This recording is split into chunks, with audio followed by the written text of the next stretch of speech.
what we had the opportunity to do over the past week was talk with 11 different participants in the study via Zoom focus groups.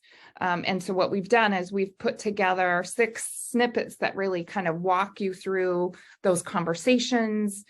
They're really striking in terms of what we've learned and what was shared. And so, but as we all know, when we try and do some of the embedded YouTubes, this may take us a couple of times, but if we get it the first time, I think we'll call it that we won the lottery today. But if we have to, if I have to stop and have, say, Rebecca restart, we'll do it that way, but let's give it a go. And the first thing I really want to do is call out just our amazing participants who participated in the focus groups.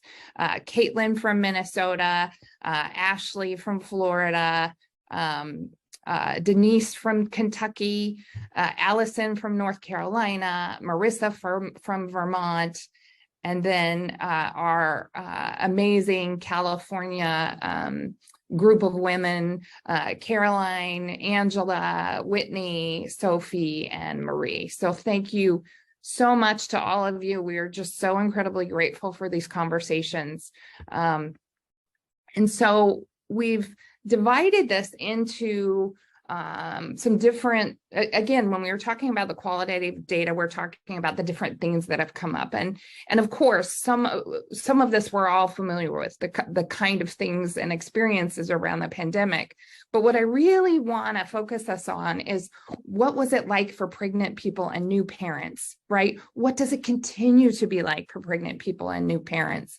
And these conversations were just so important for that. So again, thank you so much to everybody who participated, and again, use the Q&A, and thank you so much again, Ashley and Whitney, for being part of this discussion. So the first video is really focused on sort of, when did the participant learn about their pregnancy in the pandemic, and what was it like? What were the concerns, and what was the experience like?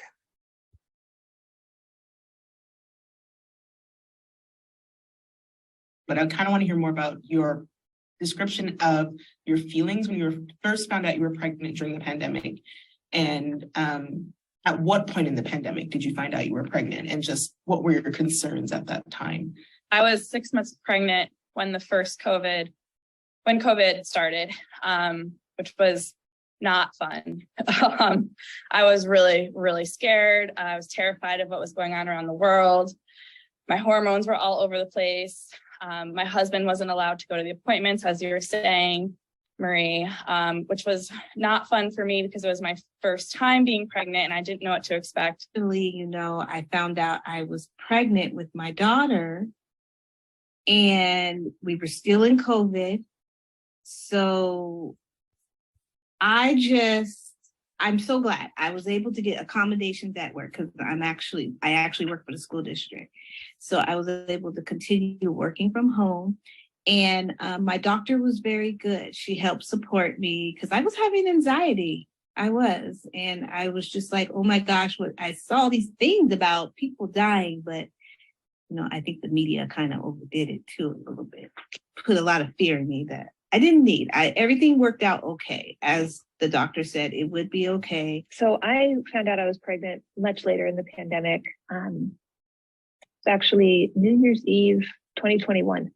So at that point, I thought, when the world initially shut down back in March 2020, I thought there was no way we would still be in this place almost 2 years later.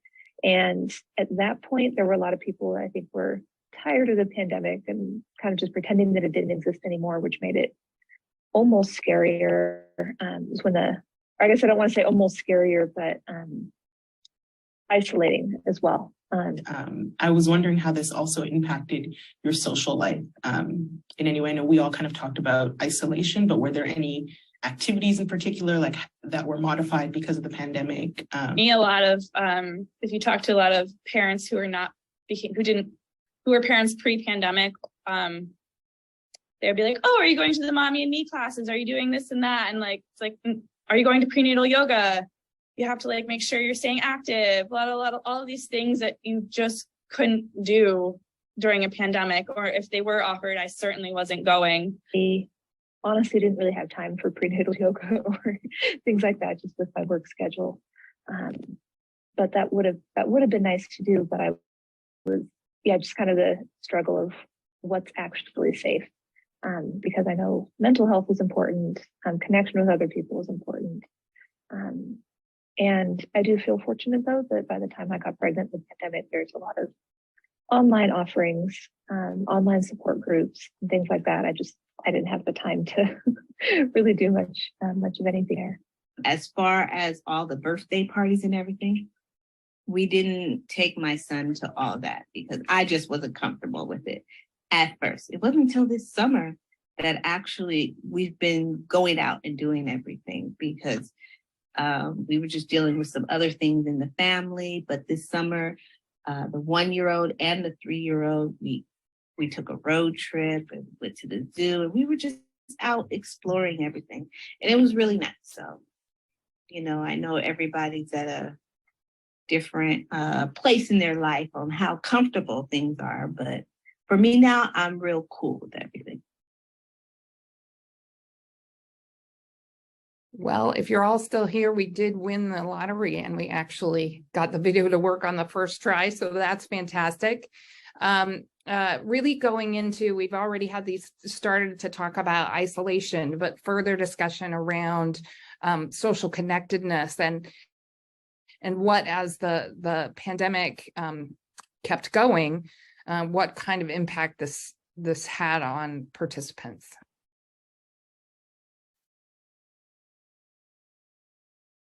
So please describe at what point in the pandemic you were first pregnant and how you felt about being pregnant during this time. And I know that some of you had multiple pregnancies, so it might be interesting to hear a little bit about how they differed as well. So I have had 2 babies during the pandemic, one at the very beginning of the pandemic, so September of 2020, and then October of 2021. Pregnancy should be a really joyous occasion, and to be isolated and not have the same support that you would have if it wasn't a pandemic is what I think makes it very unique to have a child during the pandemic. Every time I tried to get them to my house to do like a little, I'm pregnant, because who wants to do that over Zoom or a phone call? It got canceled. And I mean, like, as many other people have said, it felt just very isolating. I found out I was pregnant with my second child in January of 2021. And I think the biggest impact that COVID had, particularly early on in my pregnancy, was that the vaccine had just come out. And because I do work in healthcare, I was eligible for it. But there was absolutely zero information about whether it was safe. I was fortunate enough to have a baby shower with a lot of like precautions taken around it. So I tried to really soak up those moments as much as I could. I actively had to try to not go down a dark hole of reading just horrible stories about people who did get COVID and children who got COVID, and because that was really frightening for me. It was very, very scary the first time around when I was pregnant with my first daughter. I just didn't know what to expect. We had no idea what outcomes were like for pregnant people. We had no idea if it was causing losses or birth differences or anything like that. And so it was just paralyzing fear for a long time. Like she said, in March, everything shut down. I remember Disney World closed. I live about an hour from Disney World. Disney World never closes, only for hurricanes occasionally. So when Disney World closed, we were just like, okay, that's it. We're just going to stop seeing people. We're going to stop doing things because everybody thought it was going to be over by Easter, whatever, which sounds like, I even feel silly saying that now, but people did think that. And Great. Thank you so much, everybody. So you can see that we're getting into people, hunkering down, not doing the kind of things that many of us who had children pre-pandemic or even that are having now are out really starting to hunker down, and the impacts of that on individuals and families. And we really heard this a lot as we started to talk with participants about their birthing experiences. What I wanted to share was the contrast between the like the nursing care that I received on the labor and delivery unit from my first pregnancy at the beginning of the pandemic to the baby that I just delivered. And like one of the things that my husband and I had noticed was during my first delivery, like the healthcare providers were really like minimally in the room. The nurse was really only coming in like every 4 hours to do the assessment, or if she needed to readjust like the fetal heart rate monitor, and wasn't really, it seemed like she was just kind of trying to minimize the time that she was in the room with us.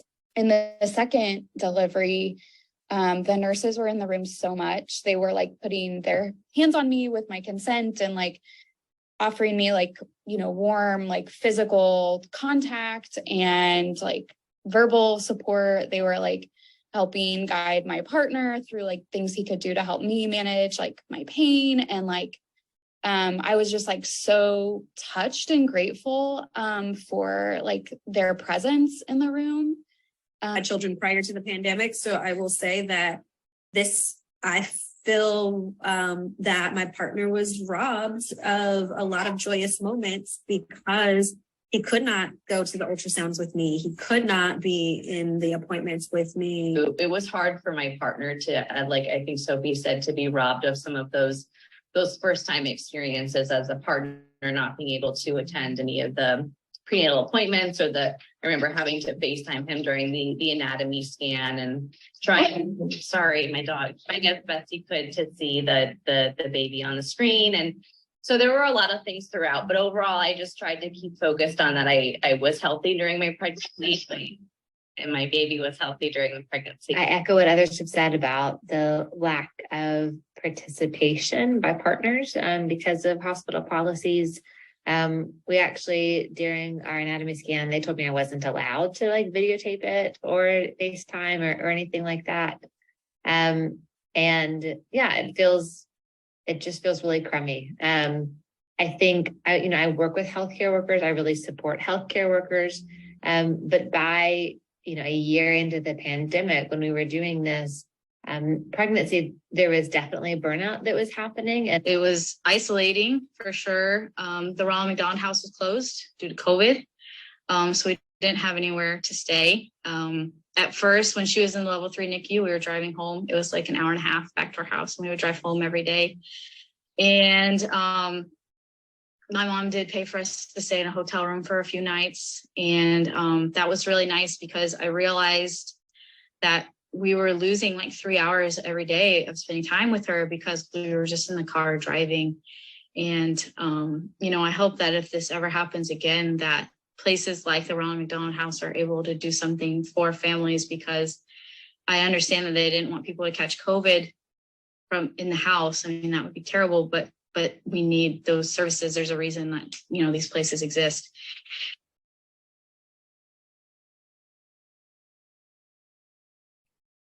Great. And now we're really going to talk about sort of experiences around COVID, and then we'll really get into sort of infant and those experiences.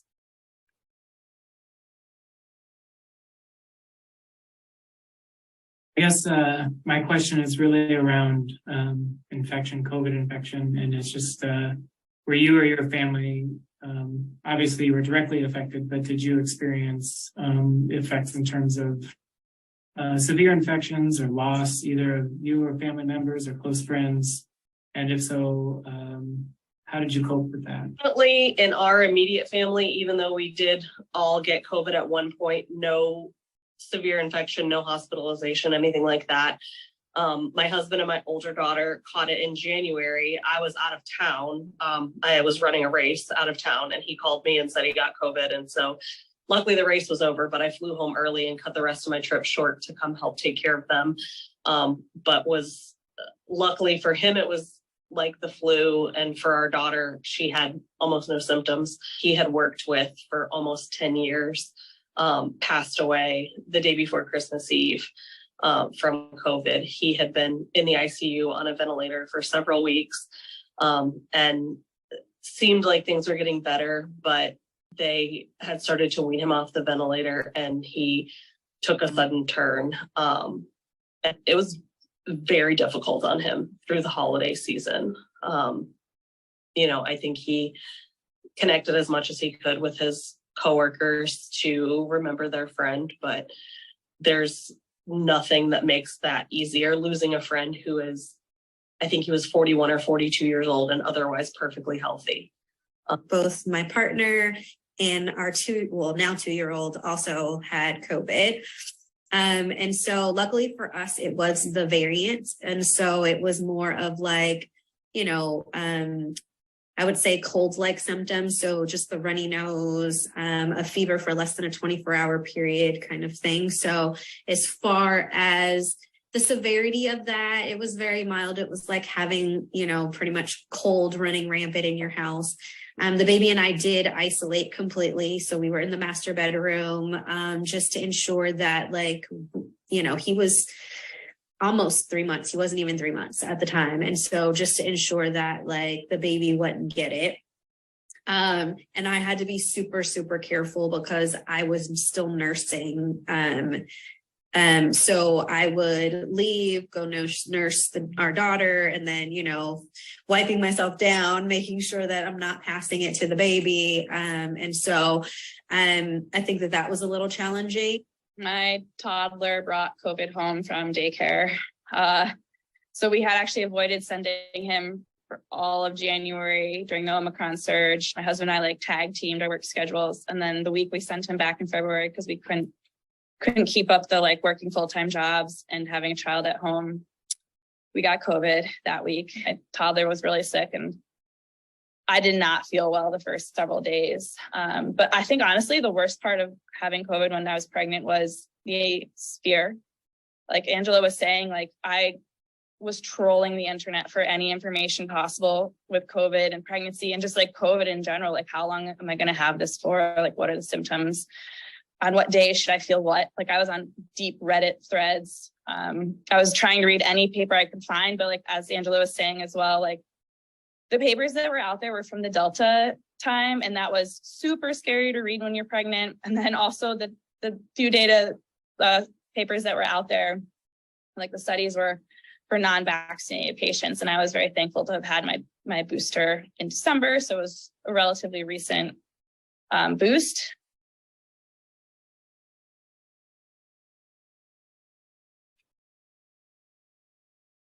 Thanks again, everyone.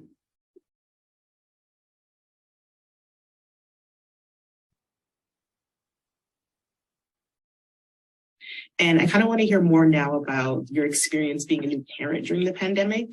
And if you feel like the pandemic itself has had an impact on how you are parenting right now and your overall, parenting style and the way you went about things. I think for me, the sort of the existential moment that describes parenting in the pandemic for me was when my 2-year-old, we were walking at a park on a sidewalk and there was another family walking towards us and she said, "Oh, Mama, there's some people, we gotta go." I didn't know how she would know how to interact with another child because she had not been exposed in any level because childcare just started to open up. She was maybe 15 months at that point. So she had already been at home with mom for the first 15 months of her life, right?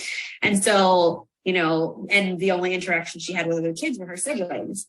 So, picking out a daycare, it is, weighing the fact that the joke is that daycares are germ factories, but the reality that if I didn't put Molly in daycare, when would she ever see another child? I don't have any close friends with children her age.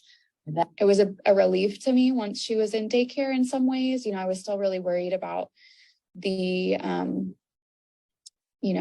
possibility of her getting sick and things like that. But at that point I had at least been vaccinated and I was still breastfeeding. So I was trying to reassure myself in these ways that if my baby got sick, I would hopefully be offering her some protection. And like that was like one of the only things that like actually kept me sane during a lot of this is like, at least I mean, I do feel for people who had older children, because at least she's not going to remember any of this, and she's not going to remember missing out on all this stuff, and she's going to get to do everything that she should get to do in her childhood. Well, I just feel like we are all excellent parents to be able to come through this. I was a parent right before COVID came, and I think what's happened is I've sharpened my instincts because I'm highly aware. I'd say through it all, it made me even a better parent. Yeah, it had a lot of challenges, but my kids, I've kept them safe and healthy and warm and fed, and they know they're loved, which I'm sure all of our kids feel that too.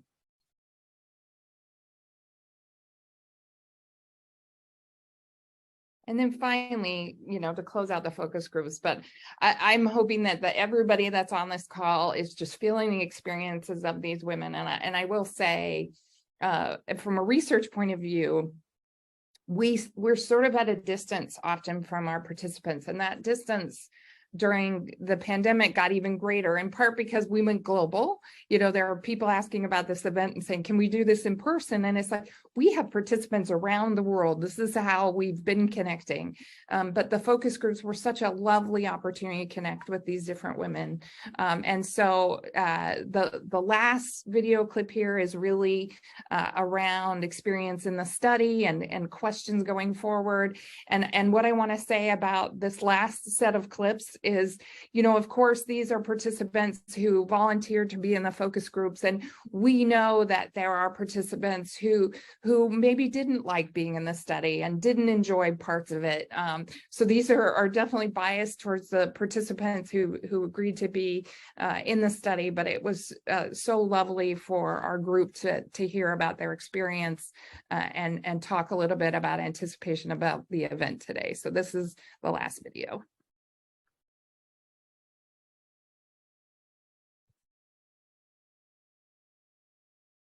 I want to say the questionnaires were very thorough, and it really made me think about what developmentally was going on with my child and with me too. And I want to say thank you for letting me participate, because I think I filled out something else a little while ago because she turned 1. I think there was something sent. Yeah. So is this going to continue? When does it stop? You'll have one more at 18 months. Okay. And then that will be it. But boy, are we grateful. Well, thank you, and I'm glad I can help contribute to this study. Yeah, thank you so much. It's such a hard time. It's been lovely to hear that in some ways for some people that this seemed to contribute something that was engaging. So I'm so glad. Whitney or Andrea? Yeah, I have a few things to say. I also echo Maria, his study. Thank you so much for doing it. And I'm so happy to have been a participant because I'm really eager to see the results next Thursday. I also want to say having the the pulse oximeter and the blood pressure monitor and the digital thermometer were extremely helpful when I had COVID. And also just still postpartum, monitoring my blood pressure during the whole pregnancy was really helpful because when it started to go up a little bit, I could comment to the doctors and be like, it's trending up. Is this bad, etc. I'm doing it resting at home. So those were really great. Thank you so much. Oh, so glad. So glad. And then one other thing I wanted to say, I remember now that from my first pregnancy and postpartum period, it was really difficult to untangle, are these COVID anxieties or are these postpartum anxieties? Because the whole world is stressed and scared.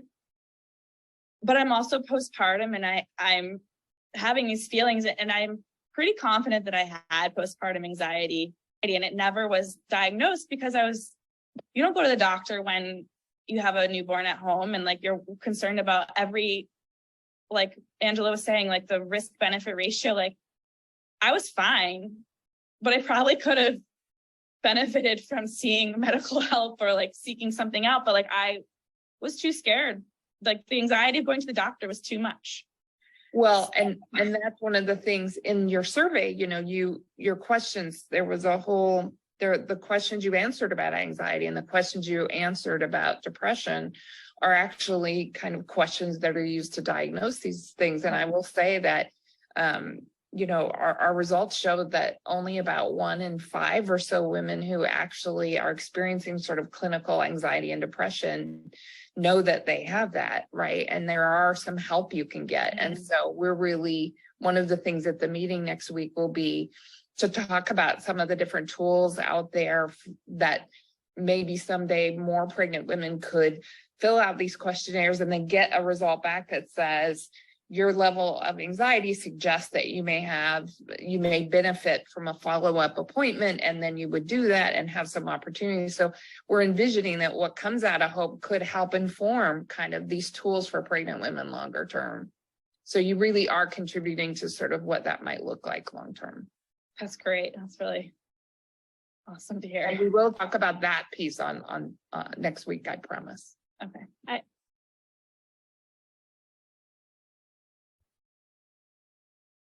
Great. You know, Whitney, thank you. She's part of our panel, but you kind of set us up for the next part of the meeting, which is, you know, checking in with some innovations and some things going on in the space. Rebecca or Scott, do you have any questions you want to raise up? Once again, there are no questions. Wow. Either everybody's gone for coffee or lunch, or we have you mesmerized. You know, webinars are so strange in that it's hard to connect with participants. So even if you just want to do a shout out in the Q&A, please do so. I am seeing some tweets come through. So I know folks are engaged and out there, but thank you, everyone. So as Whitney, you know, set us up so well, before we move on to the next part where we really check in with innovations, I'm wondering if Ashley or Whitney, do you have anything that you want to add about the study or your experience or any things that, you know, obviously we cut up this video into little pieces, but are there pieces that you really want to raise up or that you feel like we missed that you want to sort of put into the room?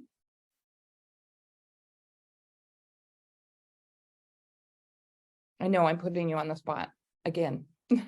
I'll thank you again for doing the study and coordinating it. And I will say that watching all the videos, all of them resonate with me. So in the focus group, I might not have said something, but seeing this, it's a very solid trend of like feeling isolated, feeling like, oh, that's a person, we have to run away. All of these thoughts I felt them all too. And it's like, I feel like we've all been through this and there's so much to experience that you kind of don't remember all of it. And so it's kind of bringing back a lot and almost triggering a little bit.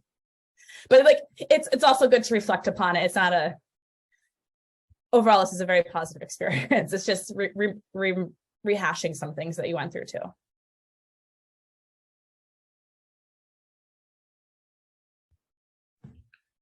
Hi, I just wanted to thank you for having the study and for having me with the study. I've really enjoyed participating and look forward to helping with the study. So I don't really have anything to add, but I definitely, even watching these videos, it makes me feel like a little bit better or not better, but it makes me feel that I wasn't the only person and that I wasn't alone. So that's kind of nice.